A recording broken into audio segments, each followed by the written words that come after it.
also the previous CEO of two other companies, including Pixel Genius Entertainment and Harvard Fox. But as I was looking over your LinkedIn, what also really caught my attention was that you interned at Doofenshmirtz Evil Incorporated Limited. So, also excited to talk about that. But Yes. yeah, thanks so much, Jeff, for being on the live. No, good, good. Thanks for having me, Jordan. Yeah, I try to not take myself too seriously. So the reality is I kind of did intern at Doofenshmirtz Evil Incorporated. I worked for a crazy Israeli guy right out of college. Um, and I learned a lot. I grew much bigger balls. How about that? That's fun. Yeah. Yeah. Always when you're in the moment, I think it's a little bit difficult to see the light at the end of the tunnel or how this is going to be beneficial in the long run. But it's good that it helped develop a little thicker skin, especially when you were younger. But thanks so much, though, for having you on. And that is one of the things that I did want to get into. So you became the CEO of Gaggle, and you were the founder and you were the CEO. And it's been 26 years, correct me if I'm wrong, of you building this company up. So if you don't mind telling me a little bit of the story of how you went from, well, I guess, working at a finance company all the way to creating your own company and how that transition came to be. Well, look, I should start with I was just born as an entrepreneur. I My family tells stories of me at like 4 years old going door to door selling rocks. So I've been starting businesses since I was 5 years old. Most are utter failures are better than mediocrity, and some were mediocre. So those other two companies you mentioned, Pixel Genius Entertainment and Harvard Facts, they were not good, right? Barely break even, waste your life away. I did, as you sort of mentioned, I had one real job for 1 year of my life. I was an investment banker, and it felt like prison to me. Learned a lot of good stuff, but that's it just wasn't for me. I was just born. I was just born to be an entrepreneur, and you keep failing until you succeed. Awesome. We have a lot of people here who watch the lives on Facebook and on Instagram, and even myself too, who just started off with their entrepreneurial journey, or maybe they're already deeper in. But can you tell us about even some of the turbulent times that you had and like how you also kept that mental resilience of keep going until you found Gaggle and what it's like when you actually found the beginning of something that could have potential to work out? Uh, Look, there just was never any choice about what I was gonna do and keep doing until it succeeded. But let me. I'm trying to think where I should. Where's a good fun place to start? I think it was just always in my blood, right? But maybe it's worth talking about Gaggle and what my current company does and what my vision for it is. So basically, after that second company, Pixel Genius Entertainment, really went into the crapper. Me and a partner I met at an investment banker, we started this company. When we'd finished at 9 o'clock at night, we'd start working on this company. We eventually got that company. There were two companies we did this one. The first one sold fax machines mail order. We thought we were going to be the Michael Dell of fax machines. It was stupid. We got it up to $1 million of revenue out of his parents, basically out of his apartment, but the gross margins were 8%. Not a good business. But we would sit around, read Forbes and Fortune magazine all the day, every day, and just debate and argue about businesses. We read about a couple that made a software company for education, so we thought, well, they did it, we can do it. And so that was the genesis of Pixel Genius Entertainment. That was an educational CD-ROM company that we started. Um, he eventually met a young woman at a bar whose family was very wealthy. And if you ever become business partners with someone, I highly recommend not being the poor person in the partnership. The poorer person works harder. I became the poorer person. So he moved on to greener pastures. I was flailing a little bit. Then, as an entrepreneur, you ask questions, and I tell people I have big ears. So I was at an educational conference, and I happened to ask a teacher. I asked her, hey, are you guys using email with your students? And this was a long time ago, probably even before you were born, Jordan. So I asked her this question, and she said, no, no, no, my school would never let the kids have an email address. And you're an entrepreneur. We ask why. Well, why is that? She said, oh, well, who are the kids going to talk to? What are they going to talk about? How are we going to keep it safe? Young entrepreneur, well, I'll solve that problem, right? That's what entrepreneurs do. Of course, we have no idea how we're going to do these things, but we just say we'll do it. So that was the genesis of Gaggle, right? We were safe email for students. I started this in, really the idea was in 1998, really launched in 1999, and had to pivot along the way. But that's a lot. I try not to monologue too much. Jordan, what questions out of what I've just shared do you have? Well, it's interesting to see that, first off, the transition that you had, because the CD-ROM company, and correct me if I'm mistaken with this, it was already an educational company, so you were already kind of in that field, right? Mm-hmm. So the transition from going from one company to another company wasn't like you were starting completely anew. Um, when the companies were failing, did you have a lot of people also like in your ear telling you that, oh, you should just go back to working in finance, or this entrepreneurship thing, it might not be for you? And how did you deal with that? Well, if they said it, I didn't hear it, right? Um, that's that. Look, it's one of the skills and traits of an entrepreneur is that grit, as Angela Duckworth says. Although I just read Quit by Annie Duke, which basically sometimes, we have to be careful not to keep running a marathon when we have a broken leg. Mm, Um, so no one was telling me specifically to quit, but there was some awareness that it wasn't working, right? And of course, when you're an entrepreneur, you're generally focused on change anyway. Most entrepreneurs have a great idea every single day. The challenge is saying no to our ideas and trying to stay focused. yeah, not going for the shiny object syndrome when there's all these trends coming up. Even with like with AI too, when AI pops up and then everyone's like, oh, you have to go into like the AI space, but you already have something that's working. It's all about not getting distracted by the shiny object sometimes. Yeah, yeah. And look, and I see one business as a platform for the next, right? Yeah, Because absolutely. you've got relationships, you've got knowledge, maybe you have some infrastructure, a team, and so you use that to leverage into your next market. No, absolutely. Well, and even talking about software as a service is an interesting business to be in. And I always heard that, like, and you correct me if I'm wrong with this one too, but people say that gone are the days of if you build something, they'll come. How important is the go-to-market strategy versus having a good product? Ooh, that's a great question. I think having the great product comes first, right? Who cares if you got a go-to-market strategy if it's crap and people use it once and don't keep using it? I mean, really, a SaaS business is all about repeat users, and essentially annual or monthly recurring revenue. And if you don't have a great product as a SaaS company that's going to keep people coming back or keep people paying, you don't. Who cares what your go-to-market is? And how was it getting those first initial users? What was your strategy back in the day? Mm.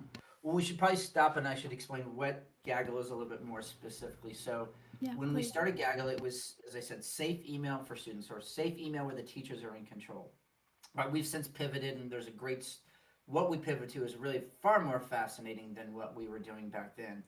But I hustled, right? I would email, I'd find educators who were presenting at conferences, and I'd send them an email and say, hey, I see you're presenting on X or Y that was tangentially related to what I was doing. I'd say, if you're interested, I'd be glad to send you some free T-shirts to raffle off or different things, right? So it was all word of mouth, right? I would go to some conferences in the space, and I would stand at my booth and talk to anybody who would walk by, but it was sweat, lots of sweat equity. Yeah, I can imagine. Even the first few years, just getting things off the ground and just getting your name out there is usually the hardest years. It Let me tell you a little bit more about Gaggle, and you'll see why it was especially hard. So, when I launched in 1999, God, I feel old. um, it was the first .com boom, the boom and bust, right? And people were running around by, oh, how many eyeballs do you have? It was so ridiculous. We didn't even know how to count page views. We counted eyeballs. We wasn't sure if the people had one eyeball or two, right? That's how ridiculous it was. People were just doing press releases. Um, I could not raise any money. No one would trust me. But I was young and stubborn, and so I just started building the company anyway. I've never taken any outside funding. Today we're about 160 employees. But that means going very, very slow and steady and not giving up. On the other hand, I'm so fortunate because I'm beholden to no one. I don't even have a board of directors. If some great idea comes out of this conversation, Jordan, I will just do it tomorrow. It's amazing. And it's rare to hear too. I want to go into like the transition of what Gaggle like was at the beginning and then what it came to be, but it's amazing that this was like a bootstrapped company. And I think I heard this in another podcast too that you mentioned this. So tell me a little bit about what that was like. What was Gaggle back in 1999, Yeah. all the way till now, and what are the major accomplishments that it's done, and what has it transitioned from into? Sure. So we started as a web-based email, right? Hotmail, where the teachers were in control, and we were going to make money on advertisements because that's how the world worked back then. We did do banner ads. We put just enough banner ads to annoy people into paying for the premium version, and I was upfront about that. Um, Schools started asking us for other tools like message boards. Can you make a safe message boards? Because safety was our secret sauce. They asked for message boards. They asked for file storage. They asked for blogs, all those things, but they want to have safety baked into it. About 3.5 years in is when we discovered a funding source in education that allowed schools to purchase Gaggle at a discount. And so that's when things really started to take off. And so that was, back till 2005, 2006. Right, we're essentially a learning management system with safety is our secret, what made us better. Um, Around 2007, one of our districts reached out to us and said, hey, we like Gaggle and all, but we're going to try this Gmail thing. Can you put your safety inside of Gmail? And again, I'm an entrepreneur. I say yes, right? I don't know how I'm going to do it, but I say yes. So we ended up putting our safety inside of Gmail, and that's really where the company has evolved. We're really safety behind other tools. And to explain that, let me tell a story. And warn folks that my stories are never pleasant, but they end as well as they can. These are some heavy, heavy topics. So it's a true story. We're monitoring the Google and the Office workspace environments for any sort of threat. So this is a true story that happened with a school district partner in New Jersey a few years ago. It was a Friday evening, and a middle school boy pulled out his Google Chromebook from the school. He started creating a Google document. And the document said, I'm tired of faking my feelings. I have no one who loves me, not even my family. My only choice left is suicide. Our technology pulls in this Google document. The technology highlights things that are concerning, items that are concerning. Then we have a human team that's reviewing these 24 hours a day, 7 days a week. And we're trying to basically not miss anything and do it fast. The safety person sees this, recognizes this as a credible threat. Our safety person calls the school. They get a hold of the principal. The principal started calling home while the assistant principal called the local authorities. When the principal got a hold of parents, the parents said, "What? No, our son is fine. We just finished dinner. He's upstairs in his room." But when they went to look for their son, he wasn't there. This is why it was so important that they partnered well with their local authorities. The local authorities knew that there was this spot in New Jersey where the trains run through on their way to New York City, and 2 kids had previously jumped in front of the train at this one spot. They found the boy walking to that location, and it all happened within 15 minutes. We're monitoring for bullying, threats of fighting, weapons at school, depression, anxiety, cutting, abuse at home, everything you can imagine. We made over 22,000 emergency phone calls last year. We sent about another 420,000 emailed alerts that were concerning but didn't seem urgent. And that's what Gaggle does, and it's a great mission to have. And that's wow, that's crazy. And even considering you're at that age, I saw that your software dealt with like actually, what's the age that your software deals So between? we're generally working with K through 12 students, some in Canada, but mostly in the United States. Mm. And mostly we use from grades 3 up, so about 8 years old to 18. Mm. Because even with the fact that everybody has phones now, like kids have phones probably like when they're 12, 11, and it's so hard to like monitor exactly what your kids are watching on their phone and seeing on their phone, and how was this also in a way kind of a response to uh, so many kids having the accessibility to these devices. It really predates the iPhone, right? So Mm. we started doing that monitoring of Google, I see back down in 2007. And even back then, like our chief innovation officer, she's been with Gaggle for 18 years. And she tells the story of she was visiting customers in North Carolina. And back then, we didn't have safety analysts who were monitoring. Our regular employees would just get on and do the work periodically. And for some reason, she had to pull over. She saw some blocked messages, and she ended up seeing a suicide note back in 2007. Right. So this predates now that the release of the iPhone coincides with the massive increase in student mental health issues and suicide. So there's definitely a correlation there, but this is going on long before the devices. Mm-hmm. Yeah, and those are like the most vulnerable ages as well, where this kind of stuff happens. I saw what I was mentioning to you also behind before the live was that I saw your tugboat conference when you were speaking, and it wasn't. This was like one of so many stories that had already happened. So it's not like this is the very first thing. I also saw that on your website too, and I might be a little bit off with this one, but there's also counseling as well, or counselors that you have available on Gaggle. How do you, how does you and your team, how do you figure out what exactly like new features to add to this software in order to enhance the benefits that it could have for students? Let me talk about the therapy for a minute. I used to tell people, and sometimes I still do, I said, sometimes I hate my own company. People are like, what, Jeff, what are you talking about? How can you hate your own company? You guys save lives. I said, I feel like I'm your friend that comes over to the barbecue at your house. You've got 3 dogs, and I'm standing in the grass and I'm pointing out the dog poop, right?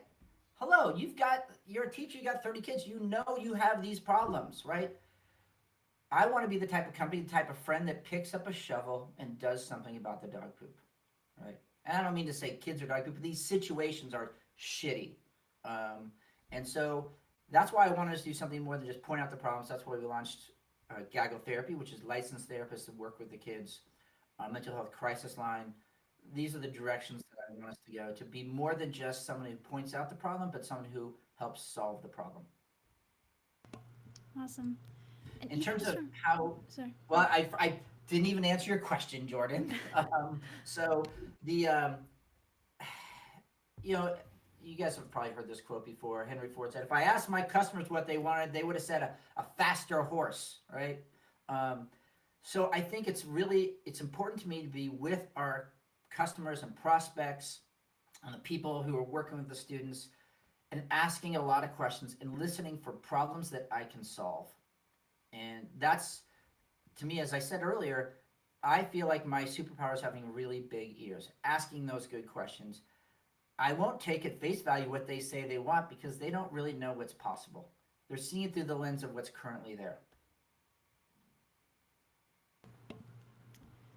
And is that kind of also a way, just on the software development side of it, uh, for people that are working on creating their next software or have the intention to, how, what is your style of how you pull out a feature, test it, see if it's something that is feasible and that people want, and if ever there's been a time where you've had to retract a feature, how does that testing phase usually go? All right, so we have a set of unique core values at Gaggle. Um, One of them, most of my company hates, Jordan.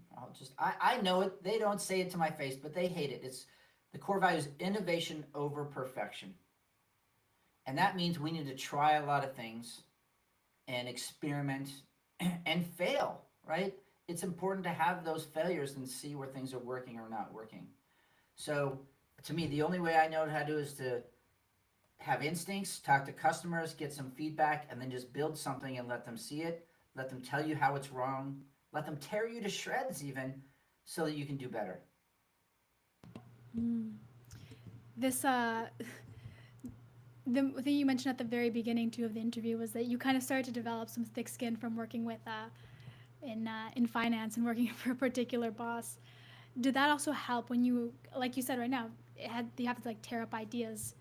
Uh, did what part of that when you were working in finance helped with the difficult parts of creating this company, especially since you have to deal with like such heavy topics too?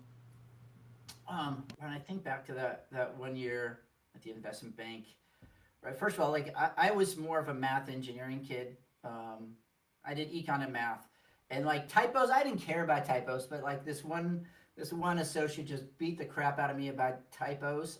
That was good. Learning how to do financial models, I still pull up the spreadsheet and I'll make my own projections and models for things that are important for something that we're trying that's new. Um, it was really a work ethic that we had there. Um, it's hard for me to say what things I learned other than I really don't trust the stock market.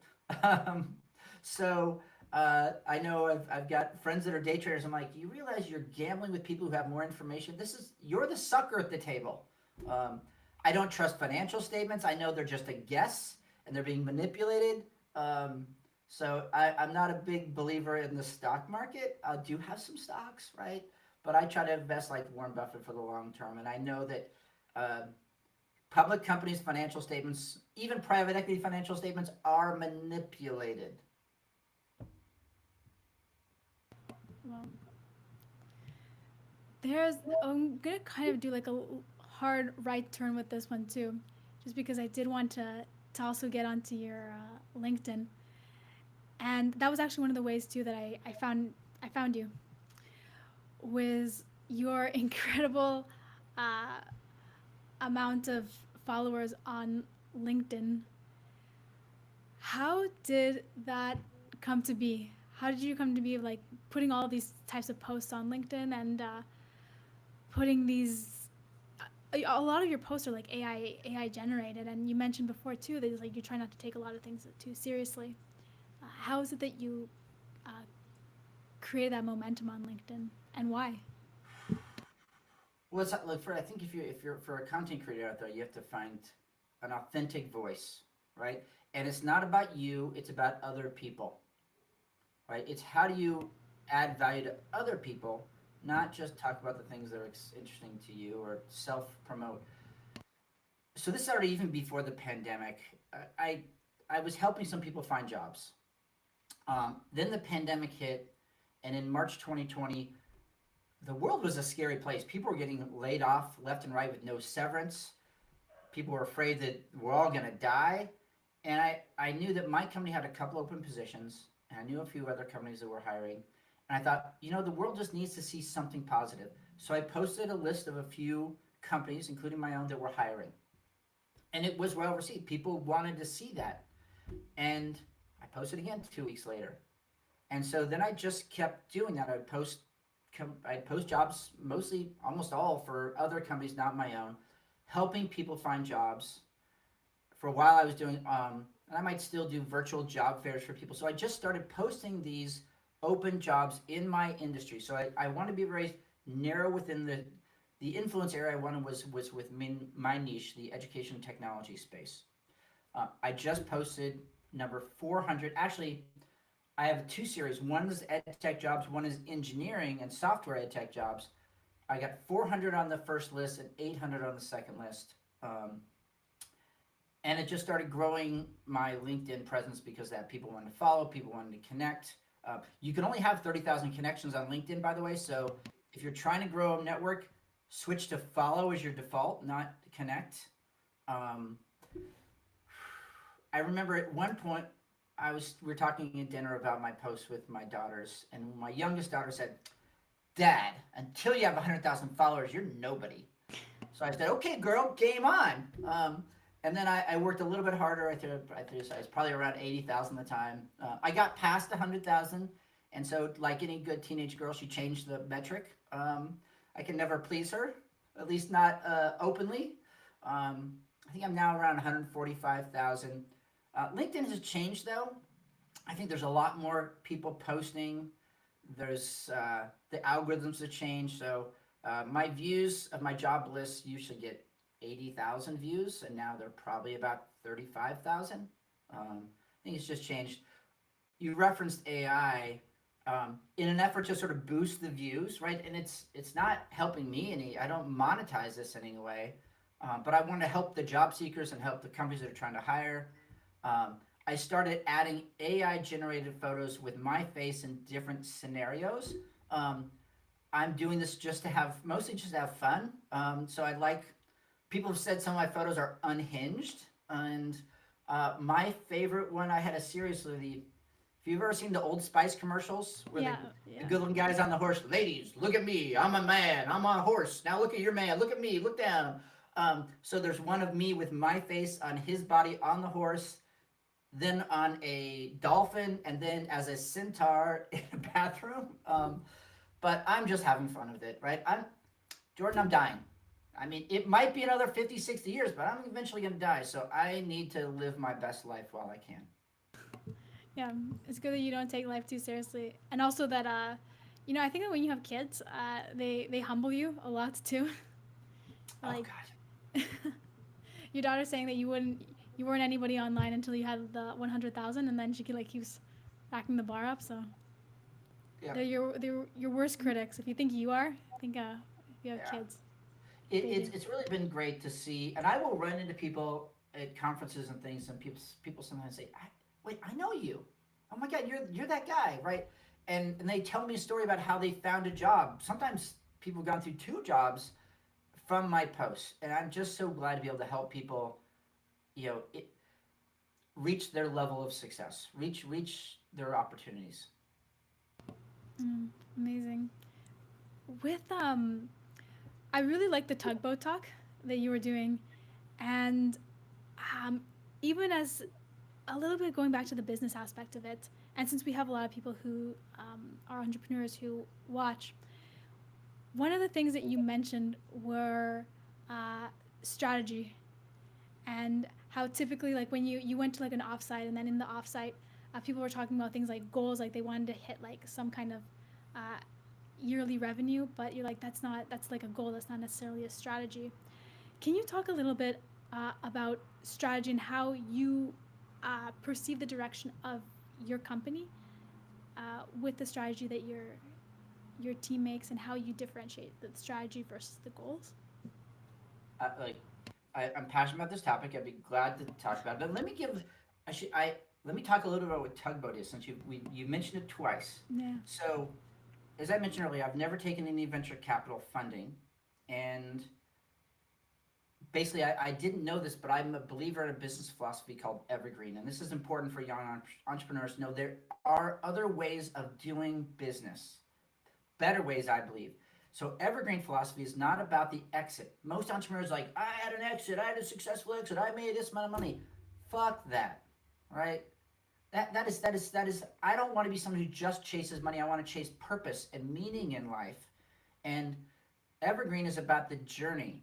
It's about making a difference in the world, both for, in my case, students and schools, and my staff and the world writ large.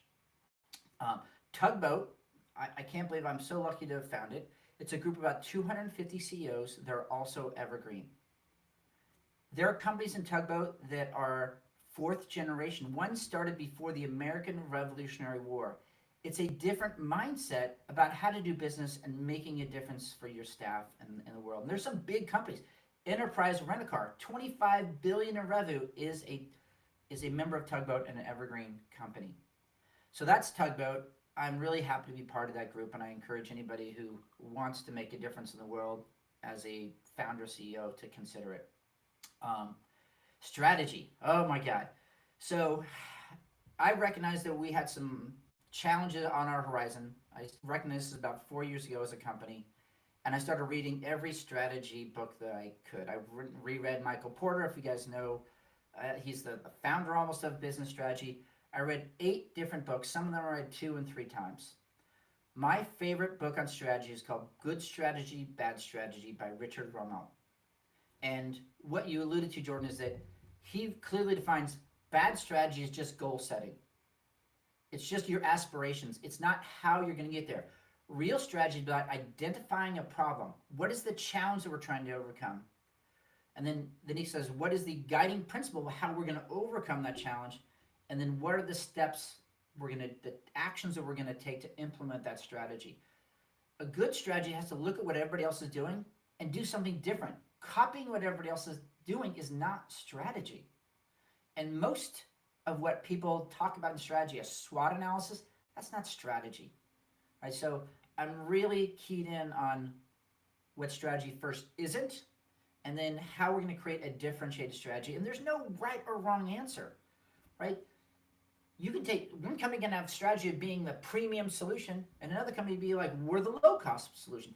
That is fine. Those are 2 distinct strategies that can both succeed. Anyway, I'm monologuing again, Jordan. Ask me a question, direct me where you want me to talk.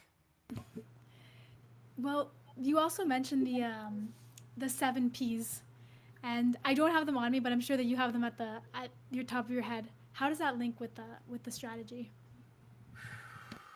Well, it's first of all, I'm not good at remembering all the 7 Ps: people, purpose, pace, growth. I can't remember them all, but because they're not, they're over. We fit into Tugboat as Gaggle, but it's not exactly what we do. There's actually something called Certified Evergreen. I'm not that. But paced growth, right? That's a really important one. That we want to grow, so we want pragmatic innovation. Those are 2 of them. Those things are important for our long-term strategy, but they're not strategy on their own, in my opinion. They shape who we are and how we approach strategy, but it's not the strategy itself is not being evergreen, right? That can play into the strategy. It's part of our differentiation, right? Our customers know they're going to get better customer service for us, and that we're not selling out. They're not going to have to change vendors in 2 years because we sold out to some big company that just whittled us away. Yeah. And now even looking back on it, because I want to keep it within the time frame, but now looking back on your 26 years and then the 2 other companies beforehand, what piece of advice would you give yourself when you were starting, let's say even the first 2 companies before Gaggle? Is there one particular piece of advice you would give to them? Let me think about that, but I'm going to share some advice I got from another entrepreneur. Yeah. Because it really has shaped me. And this was my old business partner from those 2 previous businesses. He met a girl whose father owned a company called Chef America. And you're thinking, what's Chef America? But you know this company if you've ever had a Hot Pocket. And I remember as a young entrepreneur going out to visit his factory, right? And we're standing in his office, and one of the things he said to us is like, you young entrepreneurs are trying to go too fast, right? It took me 5 years to reach my 1-year goal. But once I got there, things sort of compounded on each other. They grew much faster. And so the message there was to slow down, take our time. There are no shortcuts. That was really an important lesson. And the second lesson I took away from that meeting, we're watching these giant trucks of flour come in, and eggs and cheese and giant vats of mixing things, and then there's this conveyor belt down below. So it's sort of cooking and packaging. And he points down to that conveyor system. He says, see that system? That was broken last year. And I was struggling trying to get it to work, and I kept trying to work and fix it, and I'd have somebody on the team work on it, and I couldn't get it fixed. And then suddenly I remembered, money is for solving problems. And I found the person who was the biggest expert on the system. They're on the other side of the country. I flew him here. I didn't care about the cost because I needed to have that solved, and I had the money to solve it. And so those are 2 pieces of philosophy that I took out. that's shaped me. If I was to sort of go back to my younger self, it would probably be about a little bit more forgiveness of myself, right? Understanding there's going to be some challenges and hard times, and that my mental mindset was everything about ultimate success, right? Slowing down, you know, not letting every disappointment, and there's one every day, keep me down. Yeah, that's crazy. And it's also crazy how there's so much wisdom in a single hot pocket. Yeah, and there's a lot of wisdom in those hot pockets. Look, I would also encourage entrepreneurs to read a lot, right? Or Mm, if you're not a good reader, you're not a great reader, then do audiobooks. But I have a spreadsheet, and it's titled "Read Books, Be Awesome," and I started back in 2017, writing down every book that I was reading, and something rereading, and just I'm constant. I have a long list of books I would like to read, so that I can expand my thinking and my mindset. mm. No, that's crazy because I want to take this in two different directions, but I'm wondering which one is the most time time friendly. Um, because a lot of times I think a lot of entrepreneurs who also watch these live streams can get very disheartened because, well, when they're posting, even if they're posting like on LinkedIn or on all these like social platforms, of course, that like kids nowadays are watching on their phone, they can see like the entrepreneur who's like making $100 million at the age of 18 and has bought himself his like dream car or her dream car at that age, and it's like super key to be tunnel vision. I think like the hot pocket the hot pocket guy he had it right, kind of just like putting your head down and just Jordan, he sold Hot Pockets 15, 20 years ago for $3.2 billion, right? yeah, That's the power of slow, steady compounding. yeah. Did you also see that too? Even when you were working at Gaggle, that there was like years where just like it would be so steady, and then all of a sudden, it would be exponential, and then back down, and so on and so forth. Oh, it's a disaster some years. Like I've actually gone backwards in revenue 25% over 1 year, and that was very, very painful, depressing. Um, I did 2 rounds of layoffs. I basically, if I would take multiple showers in a day. If I got to 3 o'clock without having a drink, that was a good day. I was definitely depressed, and that lasted for about 6 weeks. Um, it's not it's not easy. It's not easy life being an entrepreneur. There's going to be lots of ups and downs, and Yeah, it's important not to try to compare ourselves to everybody else. When you look on social media, putting people are putting out their best version of themselves. Oh, I'm on vacation with my wife, and we're having the greatest time ever. They don't talk about how angry they are at their wife about whatever they're over. People put on a fake version of themselves. Even when someone says, I made $100 million, I don't believe it. Just like I don't believe stock markets, I don't believe exactly what people write on social media. yeah, yeah. And it's just hard to differentiate. But even you telling that this story as well, I feel like the people that are watching and they're like going through these difficult times, because I again too like I'm definitely on like a smaller scale than you, but there's definitely those days where you just like feel that it's like significantly difficult, and then it doesn't get out of it, and then something happens that like one day that changes everything around, and sometimes you didn't even see it coming, but it's a matter of putting your head down and just What Jordan? What do you working. think for you kicks you out of that state of semi depression? I run a lot. I really like to. Uh, I go on like very long runs and just like without music or anything. And once I come back, I, it kind of it clears my head a little bit. And also one of the things I know, and I know it's like super cheesy, uh, but it's so easy to focus on the things that are going wrong because maybe it's like a survival instinct or something like that. But when you think about like all the things that have gone right up to this point, it really puts things into perspective of how lucky you are to be where you are. And I think that's very much overlooked. Not even in entrepreneur lives, but just in people's lives in general. You made a good point. As CEO, I'm so focused on what's not working, what's not good enough for me, and almost everything is not good enough for me, right? So it's easy to basically be focused on the negative our whole lives as we're trying to drive to something. Um, for a while, like when I was down, I would do a happiness journal in the morning. I'd write down the things I was happy about, and that's kind of what you talked about, right? Yeah, exactly. And especially even the notion of writing it down too. Do you keep a journal by chance on you?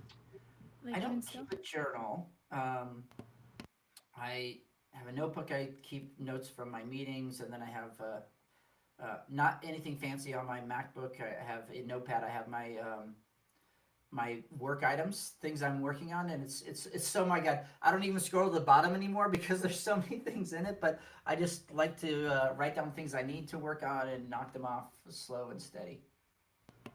Yeah. I have one, like I even have a, I don't know if she's watching, but there's a someone who works at our company who makes fun of, she teases me because I have a notebook and I write every single thing in the notebook because or else I completely just forget my, you think that you're going to remember something in the moment, or at least I'll speak for myself. I think I'm going to remember something in the moment when I need to, and I never do. So if I don't write it down. All right, so I use a spiral bound, but yes, I've got a big stack of them from the past, and it's kind of nice to know that I can go back to them, but I never do. Yeah. Well, let me wrap it up with I hope we can fit in like two more questions, but All right. I won't keep you in overtime. Um, in terms of technology, since you are the SaaS guy of 26 years, what do you think the future of technology is going to look like, in particular with the implementation of AI in the next 10, 20 years? Oh God, it's hard to sort of predict what the future is going to be. I go to a quote from Jeff Bezos, right? And in this article I read, he was quoted as someone said, so it said, Jeff, what's going to change in the next 5 and 10 years? And he said, yeah, that's an interesting question. It's a good question, but there's a better question. The better question is what's not going to change in the next 10 and 20 years? Because I can build a business around what's not going to change. And in the case of Amazon, he said it was um, basically lower prices and more selection. And so investing in those things paid off for him paid off in the long run. Is always worth it doing. So when I think about where things are going, and I spend a lot of time thinking about where things are going, but it's a guess. It's a very bizarre, half wrong, 2/3 wrong guess. Um, AI is going to change and make us more efficient in many ways.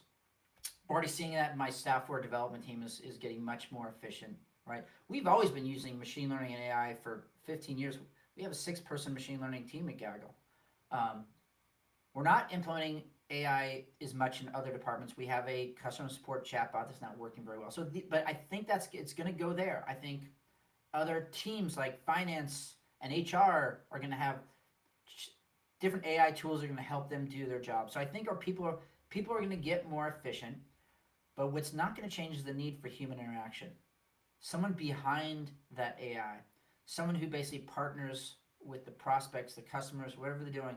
I don't think we can just rely on AI.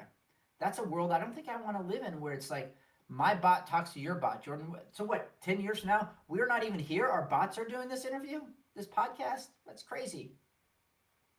Someone will do it though. I just don't think it'll be that, it'll cease being entertaining. No, no, I definitely agree. I think that the human touch and the human interaction is something that's always going to be needed unless you want to go into a very bleak dystopia. Well, and I am.